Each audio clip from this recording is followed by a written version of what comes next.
Hello বন্ধুরা, আজকে আমি আপনাদের বানিয়ে দেখাবো খুবই টেস্টি এবং সিম্পল একটি রেসিপি।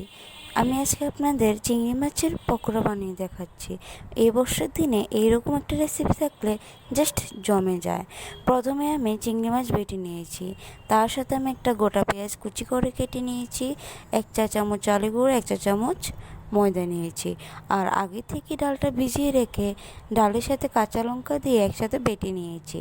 স্বাদ অনুযায়ী নুন দিয়ে দিয়েছি, পরিমাণ মতন হলুদ গুঁড়ো আর লাল লঙ্কার গুঁড়ো দিয়ে দিয়েছি, আর সামান্য কালো জিরে দিয়ে ভালো করে একসাথে সবগুলো মেখে নেব। মেখে নিয়ে তেলটা কিন্তু আগে থেকেই ভালো করে গরম করে নিতে হবে, আর তেলটা বেশ খানিকটা দেবেন, না হলে বড়িগুলো ভালো হবে না, পকোড়াগুলো ভালো হবে না। আর আঁচটা অবশ্যই হাই ফ্লেমে রাখবেন। এভাবে ছোট ছোট করে বড়ি করে তেলটাতে দিয়ে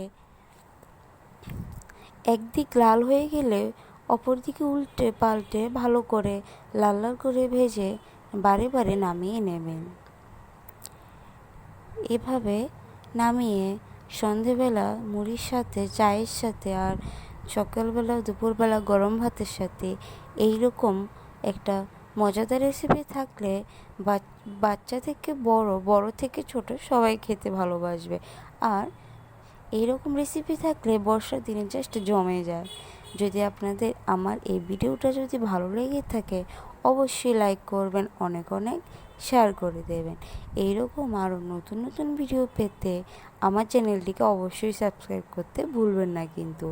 আপনারা সকলে আমার পাশে থাকবেন, সুস্থ থাকবেন।